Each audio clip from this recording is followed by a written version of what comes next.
본 방송에서 제공하는 투자 정보는 투자 판단에 대한 조언입니다. 방송에서 제공하는 주식의 가치, 가격 상승 및 하락에 대해서는 방송사에서 보장하지 않습니다. 시청자 여러분 안녕하십니까? 깊이 있는 인사이트로 여러분들의 투자를 잘 이끌겠습니다. 저는 강관우입니다. 저는 이소연입니다. 지난 금요일 우리 시장 코스피 코스닥 모두 전강후약의 모습을 보였습니다. 외국인들이 매도세를 이어갔지만 개인들만이 순매수를 계속적으로 하면서 시장을 바치고 있습니다. 삼성전자 어느덧 7만 전지에서 슬금슬금 멀어지고 있고요. 달러당 원화 환율도 1,330원 위로 지금 올라와 있습니다. MSCI 편입이 결정된 에코프로 등 2차 전지주는 관련 조정을 보였지만은 전체적으로 초전도체 관련해서는 테마주 다시 극성을 보인 하루였습니다. 오늘도 리스크 관리 필요해 보입니다. 지난주 금요일자 7월 PPI 지수가 예상치를 상회하면서 3대 지수 혼조세로 출발했습니다. 다만 다우 지수는 상승폭을 키워가면서 전약 후강의 그래프를 그려줬고요. 나스닥과 S&P 500 지수는 빠졌습니다. 이번 주 미증시는 미국의 소매 판매력을 보여주는 소매 판매와 또 FOMC 의사록에 집중할 예정입니다. 우리 증시 역시 변동성 관리 필요해 보입니다. 자, 저희와 함께 하실 수 있는 방법 말씀드립니다. 지금 실시간 방송 함께하고 있는 유튜브 참여하시면 좋을 것 같은데요. 유튜브에 서울경제TV 검색하시면요. 저희 지금 실시간 방송도 함께 하실 수가 있고요. 방송이 끝난 이후에도 인사이트 얻어가실 수 있습니다. 지금 바로 함께해 주시면 좋겠습니다. 저희 월요일장 시청자 여러분들께서도 증시 팔도 화이팅입니다. 화이팅! 미국 시장 그리고 암호화폐 시장 함께 알아보는 순서입니다. 오늘도 더 드림 에센스의 김세영 전문가 함께하겠습니다. 안녕하세요. 네, 안녕하세요. 미국 시장 좀 정리를 해볼까요? 네, 7월 생산자 물가 지수가 또 발표가 됐습니다. 근데 다시 한 번 더 이제 상승세로 돌아갔다라는 소식에 뉴욕 증시 같은 경우는 혼조세로 장을 마감을 했죠. 7월 PPI 같은 경우는 전월 대비해서 0.3% 상승을 해서 시장 예상치인 0.2%를 웃돌았습니다. 7월 소비자 물가 지수 같은 경우는 전달보다 반등을 했지만 그래도 근원 CPI가 조금 둔화했다라는 소식에 투자자들이 다시 한 번 더 안정감을 찾아가나 했지만 7월 PPI가 다시 한 번 더 반등하는 모습을 나타내주면서 시장에서는 긴장의 바람이 일고 있습니다. 지난해 6월 이후에 조금 내리막길을 걸었던 이 PPI가 다시 한 번 더 반등을 해주면서 인플레이션에 대한 우려감이 다시 커지고 있어서 아직 인플레이션이 누그러들지는 않았다라고 볼 수가 있겠죠. 또 미시건대 소비자 심리 지수가 발표가 됐습니다. 소비자 심리 지수 같은 경우는 8월 예비치가 71.1을 기록을 해서 21년 10월 이후에 또 가장 높았던 7월치 71.6보다는 하락을 했지만 그래도 견조한 양상을 계속해서 유지해서 나가는 모습을 보여줬습니다. 인플레이션 둔화에 조금 힘입어서 지난해 8월에 사상 최저 수준을 한번 찍고 다시 한 번 더 상승 흐름을 탔지만 7월 소비자 물가지수 상승률이 조금 6월에 비해서 소폭 더 높아지는 흐름이 나타나주면서 소비 심리가 일부 위축된 것으로 보여지고 있는데 미국 소비자들의 자신감이 석 달 만에 조금 약화가 됐지만 그래도 기준선은 크게 넘는 수준으로 봤을 때 아직은 탄탄한 흐름을 조금 유지하고 있다고 볼 수가 있습니다. 7월 PPI 같은 경우도 상승세로 조금 돌아서는 모습을 보여줬는데 공급 부족 또 수요 강세가 맞물리면서 국제 유가도 7주 연속 상승하는 모습을 나타내줬습니다. 원유 수요 같은 경우는 좀 여름 휴가철에 맞이를 해서 강한 항공 수요와 또 발전용 석유 사용이 점차 늘어나고 있는 상황이고 중국에서도 조금 산업 활동 같은 게 점차 급증하는 흐름을 나타내주고 있기 때문에 국제 유가가 지금 7주 연속 상승을 하는 흐름을 나타내줬습니다. 지난해 6월 이후에 조금 1년 만에 이렇게 계속해서 상승세를 나가고 있다라고 말씀을 드릴 수가 있는데 브렌트유 선물 같은 경우도 지금 7주 연속 올라서 이 기간 상승률만 해도 지금 20%가 넘게 달합니다. 올해 세계 원유 수요가 조금 사상 최고 수준으로 급증하고 있는 상태인데 오펙 플러스에서도 기존 감산 목표치를 계속해서 유지를 하게 된다라고 하면 석유 수요 재고가 조금 줄게 되면은 앞으로 더욱더 국제유가 가격이 높아질 위험이 있는데 오펙 플러스 같은 경우는 지난해 10월에 또 대규모 감산을 합의를 하게 되었죠. 그리고 그 이후에 올해 4월 같은 경우도 이제 사우디아라비아에서 또 일부 회원국들이 자발적으로 추가 감산을 깜짝 발표를 했습니다.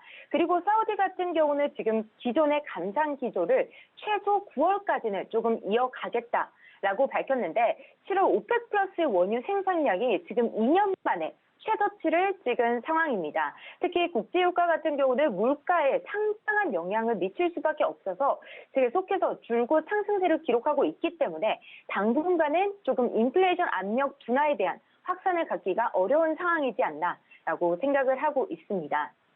그리고 이제 미국 연준에서도 금리를 어떻게 결정을 할 것인지 시장에 대한 관심도가 높은데 15일에 또 발표가 되죠. 미국 소매 판매 지표에 대한 시장 관심도가 조금 높은 상황입니다. 월마트, 타깃, 홈디포 등 지금 소매업체 실적 발표도 이번 주에 예정이 되어져 있는 상황인데 기업 실적 발표 시즌 중 이제 마지막으로 이번 주가 바쁜 한 주를 맞이하게 될 것이다 라고 봅니다. 소비가 만약에 조금 개선되는 모습을 보인다라고 한다면은 경기 연착륙에 대한 기대감도 충분히 높아질 수 있겠죠. 대형 유통업체들의 실적 같은 경우는 소매 판매와 전반적인 소비 지출을 들여다볼 수 있는 창이 되는 역할을 하곤 했습니다. 그래서 기업 실적이 예상을 뛰어넘는다라고 한다면은 미국 소비자들의 상태가 여전히 조금 양호하다라는 신호로도 해석을 할 수가 있겠습니다.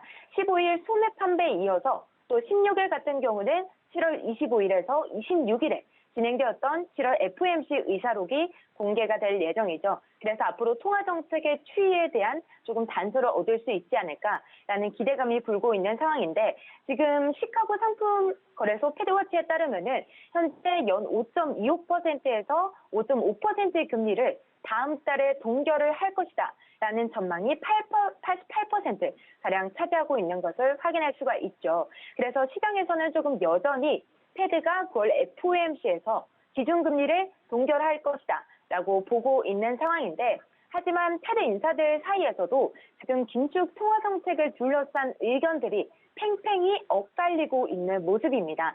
7월 CPI 둔화로 좀 어느 정도 연착륙에 대한 전망이 약간 강화가 됐지만 예상보다 조금 소폭 높게 나온 7월 PPI, 또 유가도 계속해서 오르고 있는 상황이고 국채 수익률 상승과 함께 중국 경제가 지금 계속해서 어려움을 겪고 있는 상황이기 때문에 여전히 조금 연착륙에 대한 논쟁의 결론은 아직까지는 나지 않았다라고도 볼 수가 있겠습니다. 방금 그 화면에서 나오고 있습니다만은 이제 88% 정도 금리 동결을 할 거다 이런 이제 전망들이 시장에는 이제 묻어나고 있는 것 같은데 어쨌든 국제 유가가 이렇게 올라가니까 말이죠. 미국에서 쉐브론 주가도 오르고 다른 이제 뭐 엑슨모빌 주가도 오르는데 한편에서는 항공주도 내려가고 크루즈 관련돼서 이제 여행 그런 이제 관련주들도 주가는 좀 내려가고 이런 모습입니다. 그래서 우리 시장에도 같이 반영될 것 같은데 자 이제 개별 특징주로 좀 가볼까요? 그 필라델피아 반도체 지수가 2% 넘게 빠졌어요. 그 와중에 엔비디아 3%가 넘게 빠졌네요.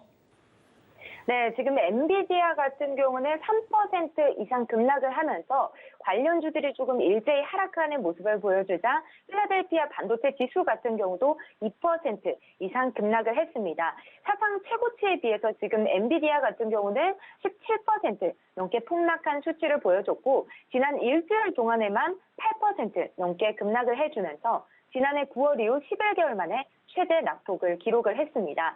AI 열풍을 엔비디아가 조금 주도를 해주면서 올해 들어만 200% 이상은 좀 폭등한 기록을 보여줬는데 모건 스탠리에서 엔비디아가 점차 버블이 정점을 향해 가고 있다. 버블이 아마 곧 터질 것이다. 라고 경고를 함으로써 또 미국 정부에서도 첨단 산업 대중국 투자 제한 발표가 더해지면서 엔비디아 주가가 크게 미끄러지는 모습을 확인할 수가 있습니다. 인텔을 제외하고 AMD, 또 퀄컴, 마이크론 테크놀로지, 대만의 TSMC 같은 경우도 다른 반도체 업체도 대부분 하락을 하는 모습을 나타내줬습니다. 지금 엔비디아가 주가가 3% 넘게 이렇게 빠져가지고 오늘 시장 우리도 조금 걱정이 좀 되는 부분이 있고요. 자, UBS에서 크레딧 스위스 관련되는 뉴스가 나왔네요. 네, 지금 스위스 최대 투자은행 UBS에서 재무적 위기에 처한 크레딧 스위스와 6월에 또 인수 절차를 마무리하고 인수 합병을 완료를 했죠. 유동성 위기에 빠진 크레딧 스위스 인수에 조금 나서줬던 이 UBS가 인수를 위해서 3월 스위스 정부가 약속했던 최대 1,000억 스위스 프랑의 대출 지원과 함께 최대 90억의 스위스 프랑의 손실 보증이 필요 없다라고 밝혀주면서 크레디트 스위스를 인수할 당시 스위스 정부가 보장을 하는 유동성 안전장치를 자발적으로 종료를 하겠다라고 밝혀주면서 UBS 주가는 5% 이상 급등하는 모습을 나타내줬습니다. 자, 그런데 오늘 또 중국 관련 이슈가 하나 더 나왔습니다. 지금 중국 관련 종목들이 중국 대형 부동산 개발업체 비구입 위원회 디폴트 위험이 다시 한 번 더 커져주면서 대규모 손실을 기록할 것이다. 라는 공식이 나와주면서 지금 동반 중국 관련 종목들이 약세를 보여주는 흐름이 나타냈습니다. 비구입 위안 같은 경우는 중국 부동산 기업 매출 1위를 달리고 있는 부동산 재벌이면서 부동산 경기가 중국에서 조금 침체될 때에도 그 비구입 위안 같은 경우는 좀 유일하게 살아남았던 민간 부동산 개발 업체다라고 말씀을 드릴 수가 있는데 5월 들어서부터 조금 중국 경기가 회복세가 더뎌지는 모습을 나타내주고 주택 수요가 조금 부진을 해주면서 매출이 급락하자 비구입 위안 같은 경우는 채권 이자를 조금 상환을 하지 못해주면서 디폴트 위기에 빠지면서 알리바바의 주가도 오늘장 3% 넘게 빠지고 리올 주가도 2% 이상 떨어지는 흐름을 나타내줬습니다. 자, 중국 부동산 업체 뉴스까지 이렇게 들어봤는데 제가 개인적으로 하나만 좀 물어볼게요. 최근에 보니까 이제 전체적으로 금리에 대한 이제 기대치가 서로 이제 엇갈리면서 말이죠. 이쪽에 반도체 지수는 슬금슬금 지금 내려가고 있는데 반해서 제약바이오 미국에서도 최근에 일라일릴이 상당히 강하지 않았습니까? 지난 금요일에도 보니까 상당한 반등을 보였고 아까 뭐 금융주 쪽에서 UBS 크레딧 스위스 관련 뉴스를 했습니다만은 금융주 약간 반등을 하는 이런 모습인데 이럴 때 말이죠. 좀 피난처로 제약바이오 업종 어떻게 봐야 될까요? 네, 지금 지난주 같은 경우도 국내 시장도 그렇고 지금 비만 치료제, 당뇨병 관련주 이런 주들이 조금 시장에서 부각을 받는 모습을 나타내줬습니다. 미국 시장에서도 바이오 시장에 대한 지금 투자 열기가 조금 높다라고 보고 있는데 국내 시장 같은 경우도 지난주에 좀 비만 치료제 관련 이슈들이 나와주면서 비만 관련 치료제 바이오주들의 주가가 다시 한 번 더 반등에 나서주는 흐름이 나타내줬죠. 그런데 지금 비만 치료제 바이오주 같은 경우는 지금 시장에서도 수요는 많은데 공급이 부족한 상황이라고 합니다. 그렇기 때문에 좀 당분간 반도체주 말고 이제 바이오주들을 다시 한번 더 좀 주목을 해보시면 어떨까라는 저는 생각을 하고 있고 국내 시장 같은 경우도 이번 주에 바이오주를 다시 한번 더 주목을 해보면 좋으실 것 같다라는 의견 드리도록 하겠습니다. 김생 전문가의 이제 바이오 제약주에 대한 이제 비유까지 들어봤고요. 자, 암호화폐로 좀 넘어가 보죠. 비트코인 계속적으로 횡보하나요? 네, 지금 비트코인 가격이 7월 소비자 물가 지수가 시장 예상치를 하회를 했음에도 불구하고 계속해서 3,900만 원대에서 행보를 하고 있는 모습을 나타내주고 있습니다. 주말 동안은 좀 비트코인 시세 같은 경우는 움직임이 없는 모습을 나타내줬는데 아직 가격적인 측면에서 어느 쪽도 좀 주도권을 잡지 못하는 행보세를 이어가고 있습니다. 거래량 같은 경우도 지금 계속해서 하락을 하고 있기 때문에 아직은 조금 급격한 움직임을 보일 준비가 되지 않았다라고 말씀을 드릴 수가 있고 그래서 향후 며칠 동안은 좀 3,900만 원대에서 행보할 가능성이 높다라고 봅니다. 자, 그런데 또 비트코인 시장에서 이슈가 하나 더 있었죠. 미국 금융당국에서 캡슐드의 아크 인베스트먼트가 신청한 비트코인 현물 상장 지수 펀드의 상장 심사 기간을 연기를 했다라고 밝혀주면서 좀 투심에 부정적인 영향을 끼쳤습니다. 현재 비트코인 선물 ETF는 상장돼서 거래가 되고 있지만 미국 증권거래위원회에서는 현물 ETF에 대한 상장을 허용하고 있지 않는 상태입니다. 그래서 다수의 자산 운용사가 지금 현재 비트코인 현물 ETF에 대한 상장을 신청한 상태고 아크 인베스트먼트 같은 경우도 초기에 신청을 했지만 미국 증권거래위원회에서는 아크 인베스트먼트 매니지먼트가 제출한 이 비트코인 현물 ETF의 상장 신청에 대한 의견 수렴을 거치겠다라고 밝혔죠.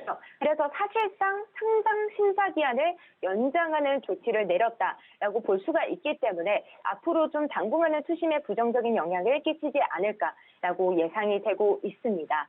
자, 그런데 또 세계 최대 암호화폐 거래소 바이낸스가 대만에서 자금 세탁 방지 규정 준수를 위한 라이선스를 신청을 했습니다. 해당 라이선스 같은 경우는 대만 당국이 가상자산 사업자를 대상으로 만든 유일한 가상자산 관련 규정인데 앞서 또 대만금융감독위원회 같은 경우는 지난 3월에 암호화폐 산업을 감독하는 주요 규제 기관으로도 지정이 되기도 했었죠. 대만금융감독위원회 같은 경우는 다음 달 말까지 또 가상자산 거래와 또 결제에 대한 가이드라인을 발표를 할 예정인데 바이낸스 같은 경우는 지난 5월에 또 바이낸스 인터내셔널 리미티드 대만 지점이라는 현지 법인을 대만 당국에 등록을 해서 앞으로 좀 상품과 서비스를 더욱더 확장해 나가겠다라고 지금 의견을 밝혔기 때문에 조금 바이낸스 같은 경우도 좀 앞으로의 발걸음이 기대가 되고 있는 상황이다라고 말씀드릴 수가 있겠습니다. 바이낸스 이야기까지 김세영 전문가 잘 들었습니다. 고맙습니다. 네, 감사합니다.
개인 투자자가 아닌 전문가는 장 시작 전 뉴스를 볼 때 어떤 부분에 초점을 맞출까요? 오늘 이분과 이야기 나눠보겠습니다. 인사이트K 배종찬 소장 모십니다. 어서 오세요. 안녕하십니까? 네, 월요일장 활기차게 잘 부탁드립니다. 예. 네, 배종찬 소장과 함께하는 오늘의 일면 화면을 통해서 만나보겠습니다. 오늘의 헤드라인 중경제 심각할 수도 서방 이단 경고. 활기차게 시작을 했는데 내용상으로는 살짝 좀 힘이 빠지는 내용입니다. 사실 지난주 금요일장, 목요일장에서는 중국 소비에 대한 기대감으로 중국 관련된 종목들 굉장히 크게 상승률 보여줬고요. 다만 주말 사이에는 중국의 이제 부동산 업체 디폴트 위험부터 시작해서 일단 중국과 관련된 좀 아쉬운 소식들 들려왔습니다. 어떻게 풀어주실까요? 그렇죠. 지난주에 중국 관련 뭐 화장품이나 면세점주가 또 올라갔던 것은 이제 한중 또 중국의 단체 관광객들이 한국에 들어온다라는 그 소식인 것이거든요. 그러니까 이게 중국과 관련해서는 우리가 정확하게 하는 것이 가장 중요하다. 그러니까 중국의 성장에 대한 일단 경고 신호가 들어오고 있다는 것은 이제 장기적이고 또 구조적인 부분으로 봐야 되겠죠. 일단 중국의 경기 침체가 예상보다 심각하고 또 장기화할 수 있다는 그런 경고입니다. 왜냐하면 우리가 처음에는 이 중국이 이제 경기 회복을 하는 그 처음을 말하는 겁니다. 그때는 이제 리오프닝을 하면서 봉쇄했던 중국의 경제에서 상당히 활력을 되찾을 것이다. 이렇게 기대를 했단 말이거든요. 그런데 이 성장 동력도 부재한 상황에서 잘 보이지 않는 상황에서 부동산마저 그러니까 방금 전에 우리 앞 코너에서도 비구이한 그 부동산 관련된 이야기를 했었죠. 그 이야기는 심각합니다. 중국 경제에서 부동산 관련 산업이 차지하는 비중이 한 4분의 1 정도 돼요. 그런데 여기가 휘청거리게 되면 중국 경제도 타격을 받을 수밖에 없는 그런 구조고 또 시진핑 중국 국가주석의 이 주도하는 국가 정책 자체가 자꾸 비판을 받고 있어요. 그러다 보니까 인민은행장도 이강은행장도 교체가 됐죠. 중국은 외교도 상당히 중요한 국가인데 G2 국가니까 지금 외교부장도 이유 없이 교체가 됐어요. 그러니까 이런 상황들이 상당히 중국에 대한 불안감을 더 키우는 상황이다. 그런데 결정적으로는 지금 12일자 뉴욕타임스의 내용 자체가 아주 정말 심각한 내용입니다. 중국 성장 엔진에 문제가 발생을 했다. 전 세계 경제에 놀라운 위험이 초래될 것이다. 이거 섬뜩한 이야기거든요. 물론 이제 신문 기사의 내용이기 때문에 조금 자극적일 수는 있습니다. 그런데 이제 근거로 들고 있는 부분이 심상치가 않은 겁니다. 그러니까 중국의 최근 디플레이션 데이터가 점점 더 올라오고 있다. 그런 대표적인 게 3개월 연속 두 자릿수 수출 감소. 중국도 수출을 많이 해야 되는 국가입니다. 내부적인 소비도 많이 하지만 그다음에 5개월 연속 수입이 감소하고 있다. 이것도 문제고요. 그다음에 마이너스를 기록한 7월 소비자 물가지수 CPI까지 이렇게 생각한다면 중국 경제가 그냥 우리가 그저 낙관하고만 있을 수는 없겠구나. 자, 우리 서울경제방송을 통해서 우리 코너는 아니지만 제가 다른 시간대에 그런 말씀을 드린 것은 중국 경제는 올해 반드시 좋아야만 하거든요. 그런데 지금 나오는 지표를 보면은 반드시 좋아져야만 할 수는 없는 상황이 되고 있는 것으로 봐야겠습니다. 네, 지난주 금요일장 중국 증시 상해 종합지수는 2% 넘게 밀렸습니다. 오늘 시장에서 역시나 큰 폭의 상승의 반전 요소는 보이고 있지가 않은데요. 또 뿐만 아니라 증시에서 가장 악재로 보일 수 있는 부분은 사실상 불확실성이죠. 하지만 지금 이런 상황에서도 투자 포인트는 잡아봐야겠습니다. 어떤 네. 포인트가 있을까요? 일단은 이제 중국에 대한 기대감을 좀 낮춰야 될 것 같아요. 이 중국의 이 부양책이 작동하기 어려운 구조로 가고 있다. 결국 중국이 가라앉으면서 오히려 미중 간의 대결 구도는 미국이 뭐 외교 안보도 그렇지만 국방 군사도 그렇지만 경제 기술도 미국 쪽이 좀 치중될 수밖에 없을 것 같아요. 자, 이 표를 바로 보시죠.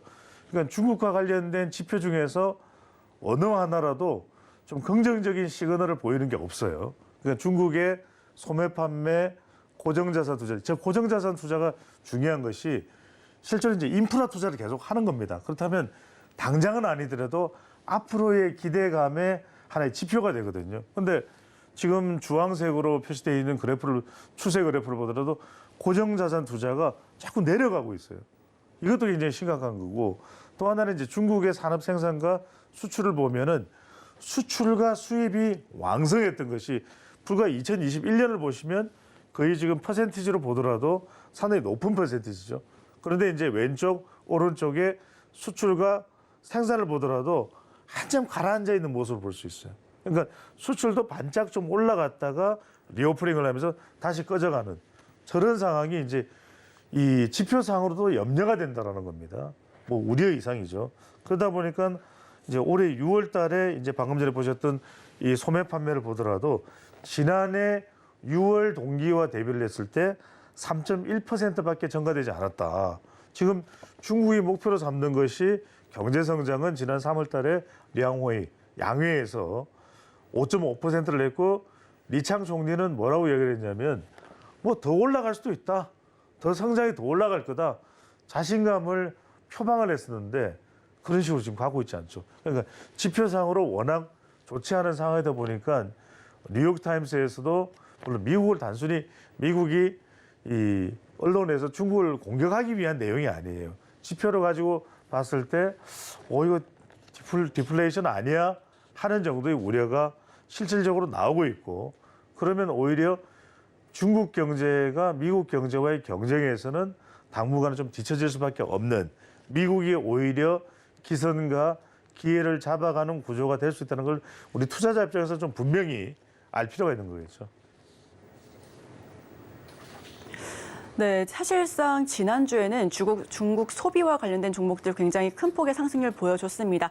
테마성으로 화장품이며 미용기기며 면세점, 카지노 이렇게 좋은 종목들 많이 올라오고, 그런데 이렇게 지금 상황상 이 안에서 곪고 있다라고 하는 건 저희도 사실상 지금 크게 놀라고 있는 상황인 것 같습니다. 그렇다면 지금 이 상황에서 투자 포인트를 중국 말고 뭐 좀 미국 쪽으로 살펴봐야 된다라고 이렇게 좀 판단하면 될까요? 네, 그 부분도 중요한데 이제 우선 좀 알아보셔야 될 부분들이 중국이 그러면 이렇게 지지부진한 경제 지표를 손을 놓고 있는 그건 아니에요.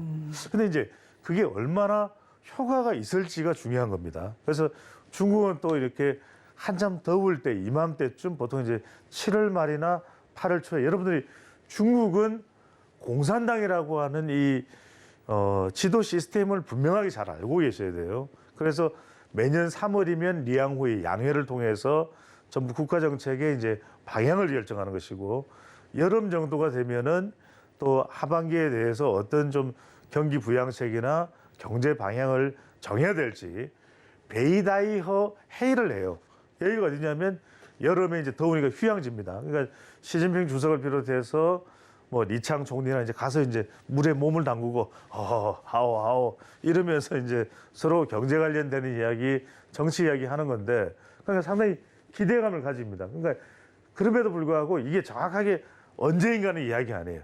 굉장히 이 대외 공개를 안 하고 비밀리에 사실은 모였다가 회의하고 발표를 하는 게 이 베이다이어 회의의 특징인데 최근에 보면은 시진핑 주석이나 리창 총리 동향이 안 나오죠. 그러면 베이다이어일 거다. 열리고 있을 거다. 그렇게 생각하시면 돼요. 그러면 조금 있다가 이제 환구시보나 인민일보 같은 데서 이제 발표를 합니다.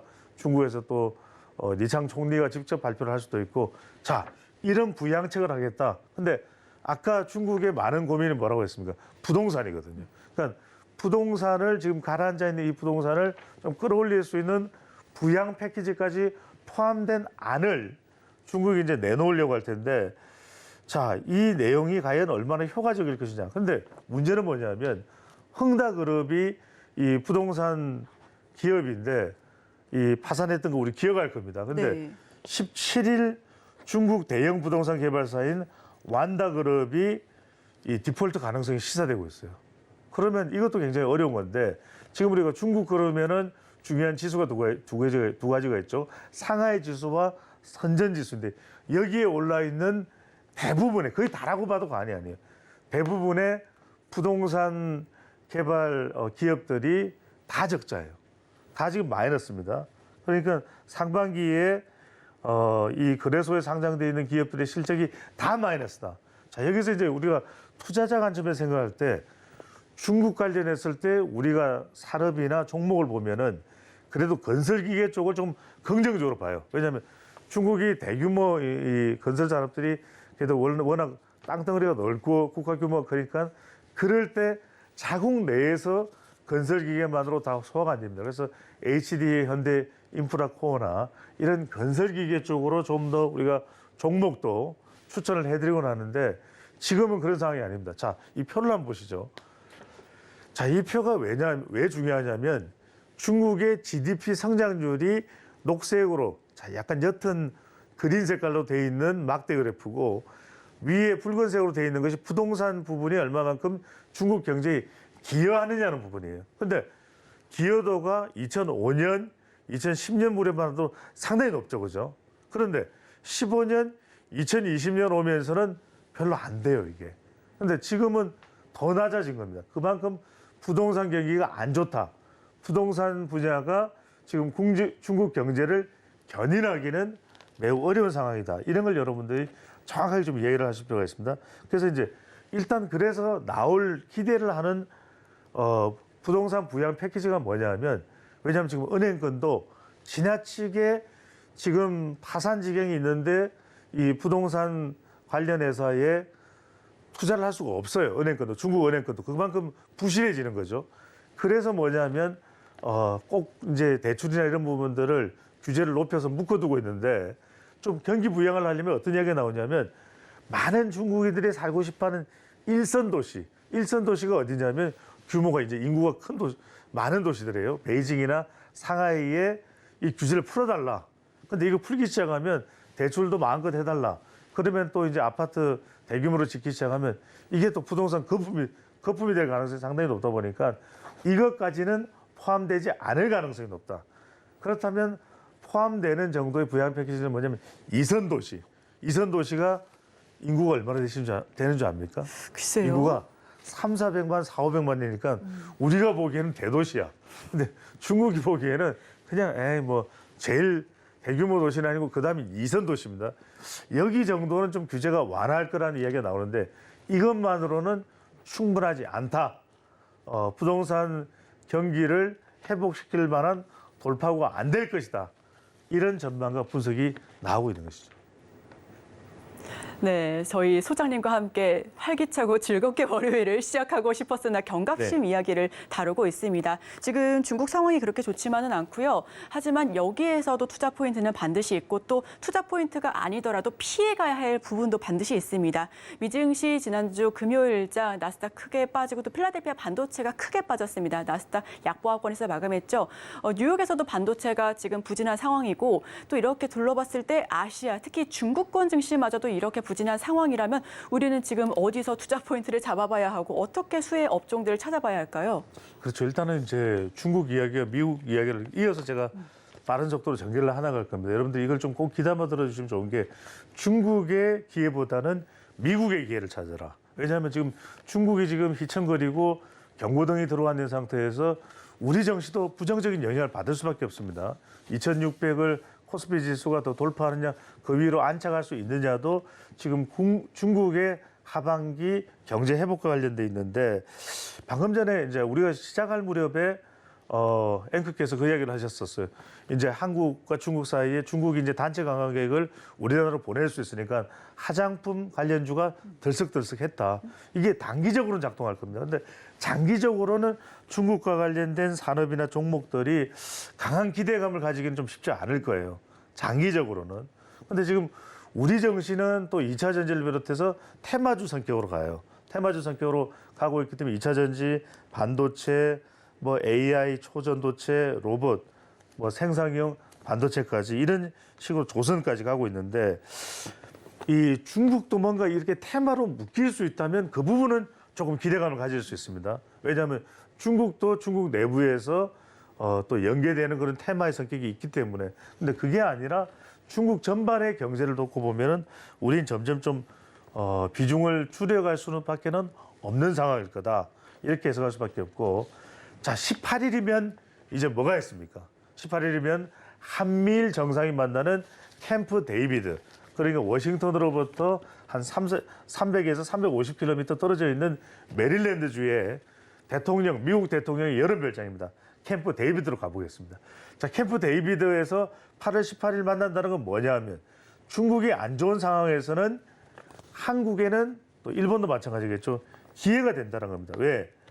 일단 뭐 표면적으로는 북핵 대응이다. 이런 안보적인 요인이 있지만 사실 속내를 들여다보면 역시 경제를 무시를 못합니다. 그래프를 한번 바라보실까요? 자, 우리가 한때는 중국이 우리의 최대 교육국가였거든요. 그런데 여기 보시면은 지금 우리가 1분기 기준이긴 하지만 무역 흑자 교육을 보면 지금 5위까지도 중국이 없어요. 미국이 압도적으로 1위입니다. 그 다음이 베트남이에요. 그 다음이 홍콩입니다. 중국이 아니라. 그만큼 중국과의 직접적인 교육 역량이 큰 폭으로 줄어들었다. 미국이 기회다. 베트남이 기회다. 이렇게 여러분들이 직관적으로 보시면 될 것 같습니다.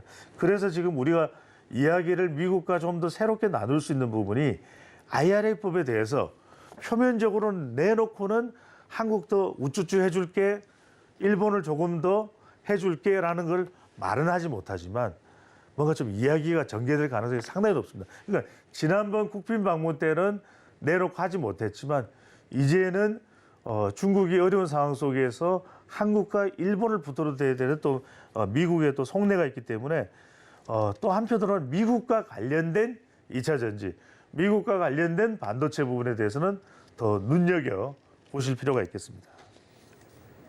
네, 말씀해 주셨던 것처럼 지금 8월 18일 금요일 한미일 정상회의가 예고돼 있습니다. 뿐만 아니라 사드 보복 이후로는 사실상 차츰 우리가 중국보다는 미국 그리고 유럽 쪽으로 많은 기대를 하고 있는데요. 이와 관련해서 관련주 이제 수혜 섹터 들어봤으니까요. 관련된 종목군들 한번 더 깊게 들어보고 그렇죠. 싶습니다.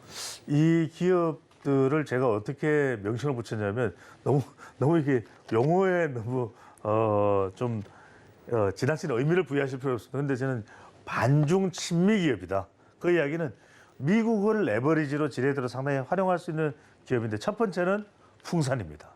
풍산으로 보는 이유는 뭐냐면 상당히 미국적인 성향이 강할 수밖에 없는 기업이에요. 왜? 방산 기업입니다. 그런데 크게는 이제 구리 분야하고 그 다음에 이제 방산 분야로 나눠지는데 구리는 썩 좋지 않아요. 그래서 이 류진이라고 하는 풍산 회장의 인물에도 좀 주목을 하실 필요가 있습니다. 이 류진 회장이 이른바 미국 통입니다.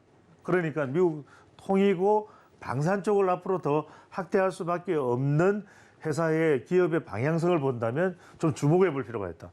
또 하나는 뭐냐면 이 류진 풍산 회장이 정경련 회장으로 추대가 됐어요. 그러면 앞으로 대통령이 외교를 하는 데 있어서 경제는 한 묶음이거든요.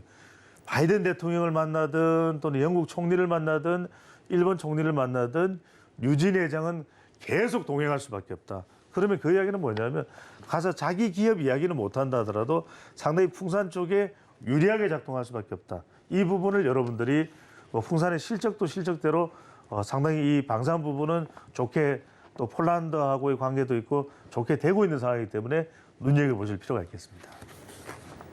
자, 또 한 기업은 바로 한미반도체입니다. 이름부터 미국이 들어가죠. 네. 근데 그런 이유 중에 하나가 바로 우리가 눈여겨봐야 되는 부분은 MSCI 지수에 편입이 됐어요. 네. 편입되자마자 에코프로도 편입이 됐지만 그 많은 우리 투자자들이 사랑하는 프로는 에코고 에코는 프로고 아니면 BM이고 그런데 지금 오히려 편입되자마자 올라간 건 한미반도체입니다. 이름에도 미자가 들어가죠.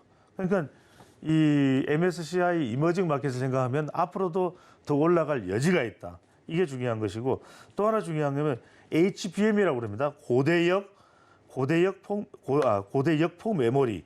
이것도 지금 한미반도체의 주력 상품인데 이것도 이제 설비를 더 들여오고 올라갈 가능성이 매우 높은 그런 이제 분야이기 때문에 그렇다라고 하는 것. 그리고 실제로 미국에서 생산 설비를 갖추고 있는 그런 점만 보더라도 미국하고의 협력은 상당히 앞으로는 더 긴밀해지고 한미반도체가 탄력을 받을 수밖에 없다. 또 AI 반도체 이거 중요하죠.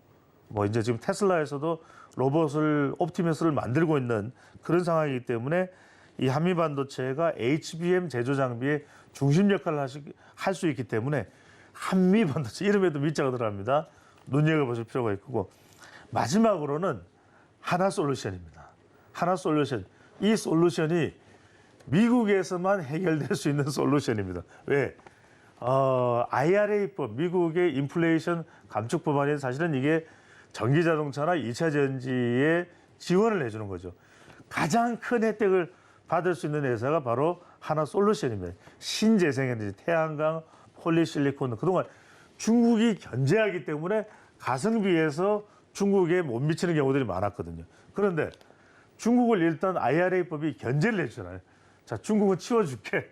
하나솔루션이나 OCI가 마음껏 들어와서 해봐. 근데 또 마찬가지로 지금 조지아주의 카트스빌에 이 연간 생산한 3.3 기가와이트의 또 공장이 있어요.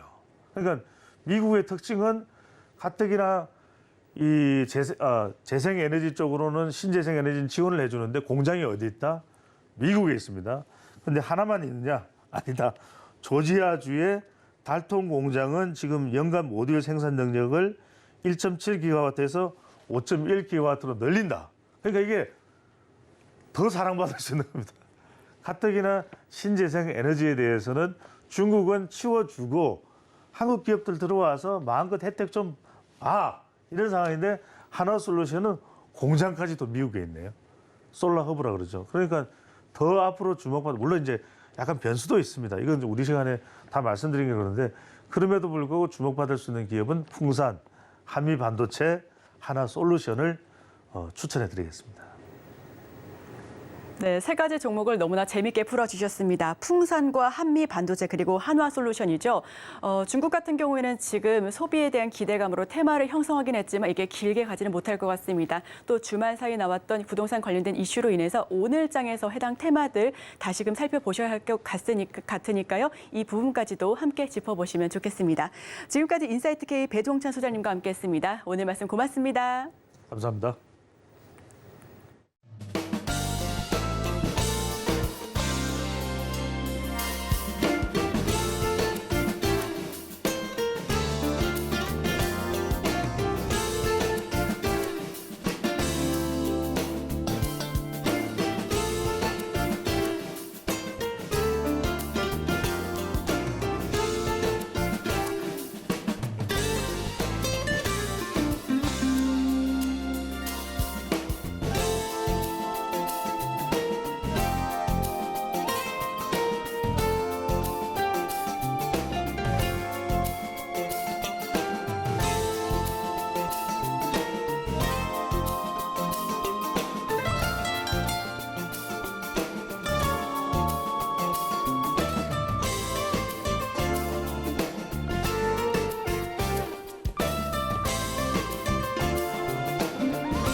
월요일 아침 8시 반입니다. 매일 아침 8시 반 저희 서울경제TV에서 센티멘탈 대 펀더멘탈 계속적으로 좀 주목을 해주시면 좋을 것 같고요. 오늘도 두 종목 말씀을 드리겠습니다.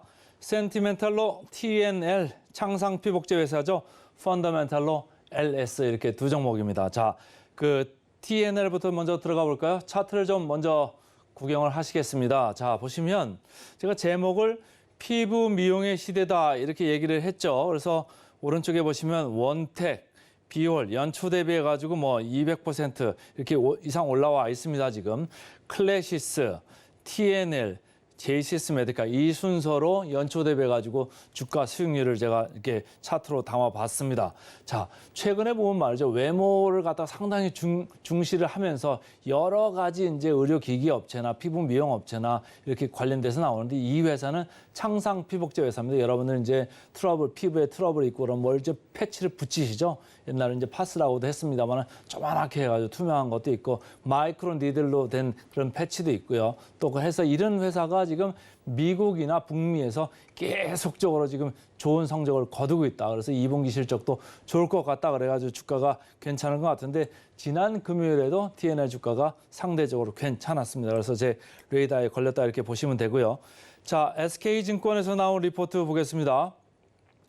2분기에 호실적을 기록을 한 것 같습니다. 매출, 영업이익 모두 이렇게 50% 이상 이렇게 증가를 했다 이렇게 보시면 되고요. 전체적으로 북미 쪽에서 지금 뭐 하나 인수를 했는데 거기서 인수를 하면서 재고를 빌드업을 해야 되죠. 재고를 좀 쌓아야 되잖아요. 선제적으로. 그러니까 재고 초반에 이제 좀 갖다 쌓아야 되니까 그 매출도 많이 늘어난 거는 같은데 앞으로는 북미 쪽에서도 계속적으로 나가겠습니다만은 다른 지역에서도 좀 나갈 것 같습니다. 그래가지고 매출이 이렇게 2분기에 많이 늘어났는데 앞으로도 그 하반기로 봐서도 계속적으로 괜찮을 수 있다. 이런 얘기를 하는 거죠.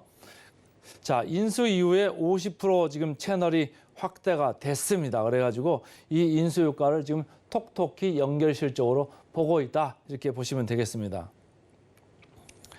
SK증권에서 다시 리포트가 나온 그 내용 중에 하나는 채널 그리고 제품 라인업을 확대하고 있다. 아까 채널 얘기를 했죠. 그 히어로 이쪽을 갖다가 인수한 다음에 전체적으로 채널 지금 급격하게 늘고 있다. 50% 이상 늘었다고 했잖아요. 앞으로도 뭐 더 늘 수가 있겠죠. 그래서 이런 채널이 확장 중에 있다. 이런 얘기고 라인업이 확장 중이다. 이런 얘기는 아까도 얘기를 했습니다만 피부 트러블 같은데 이렇게 패치도 있고 마이크로니들 패치도 있습니다만은 이제 마이티 패치라고 해가지고 또 다른 라인업을 개발을 해서 이쪽 라인업을 계속적으로 지금 빌드업을 키워 나가고 있습니다. 이렇게 하다 보니까 어떻죠? 공장이 필요합니다. 공장이 필요하기 때문에 지금 추가 증설로 250억 규모의 공장을 지금 추가 증설을 해야 되는 이런 상황에 가 있습니다. 그러니까 사업이 잘 되는 회사들의 특징이죠. 추가 증설하고 반응 보고 또 추가 증설할 겁니다. 근데 증설이 아주 대규모로 하는 건 아니고 어느 정도 10%, 20% 이렇게 계속적으로 시장 반응을 보면서 하는 착실한 그 캐파 증설이다, 설비 증설이다 이렇게 보시고 주가를 따라가시면 좋을 것 같습니다.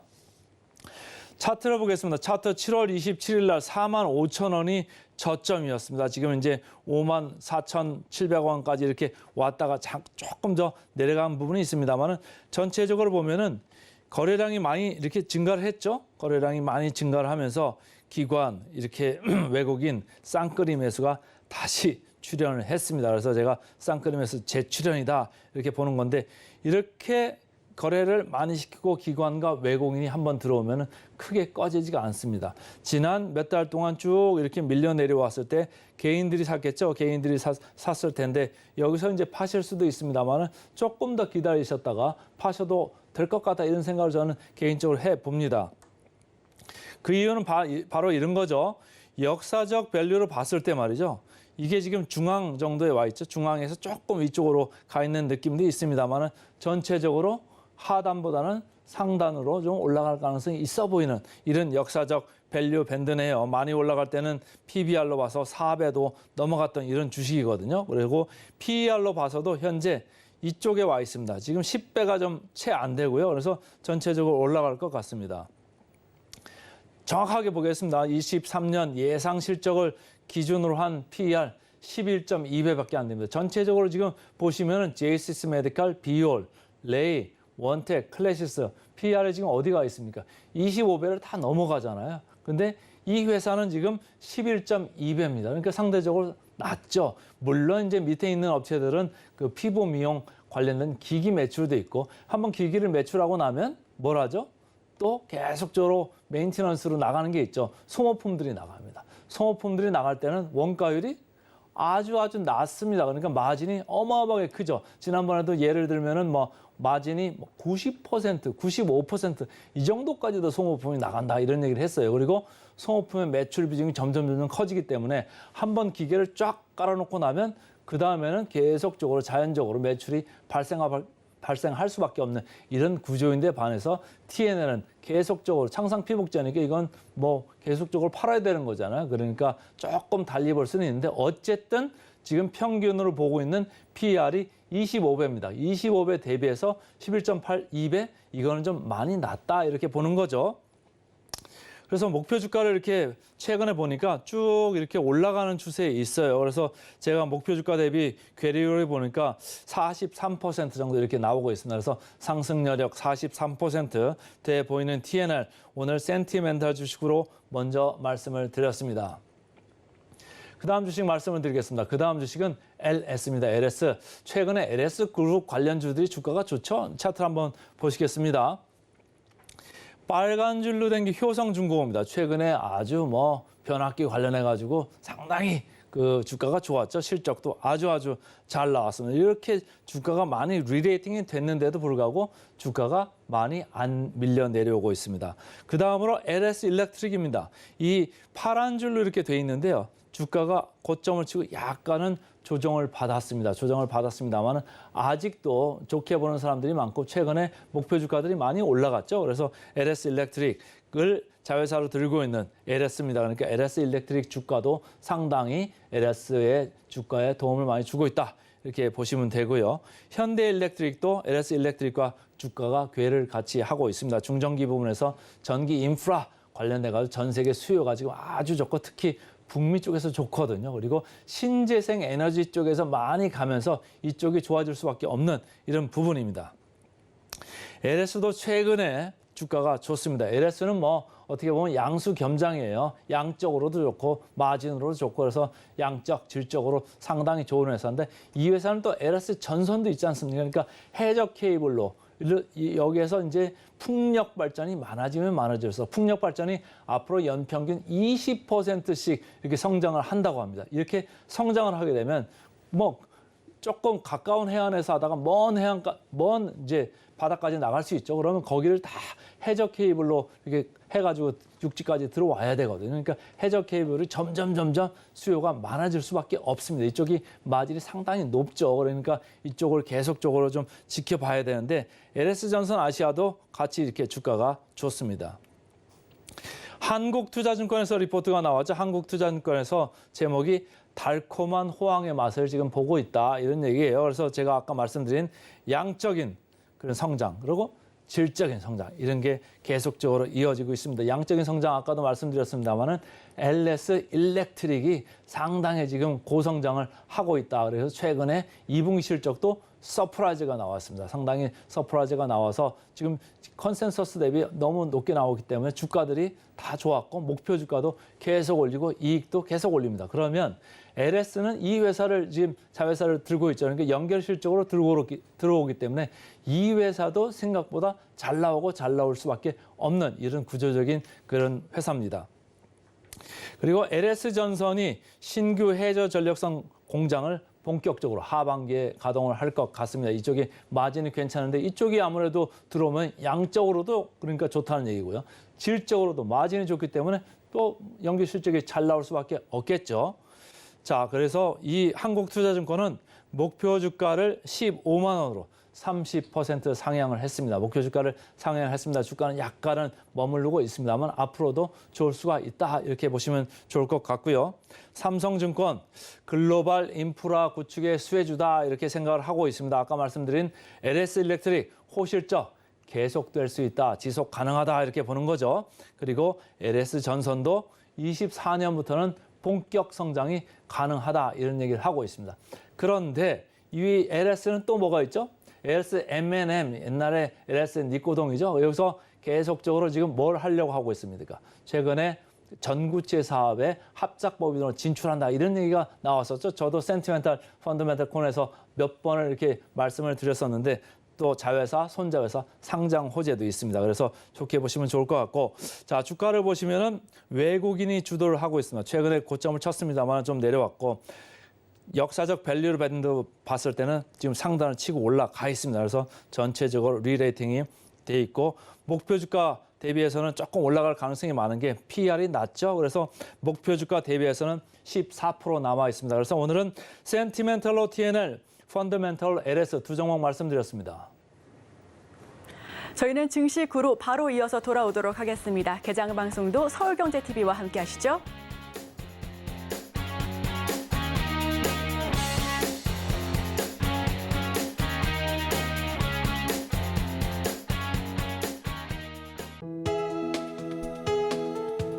본 방송에서 제공하는 투자 정보는 투자 판단에 대한 조언입니다. 방송에서 제공하는 주식의 가치, 가격 상승 및 하락에 대해서는 방송사에서 보장하지 않습니다.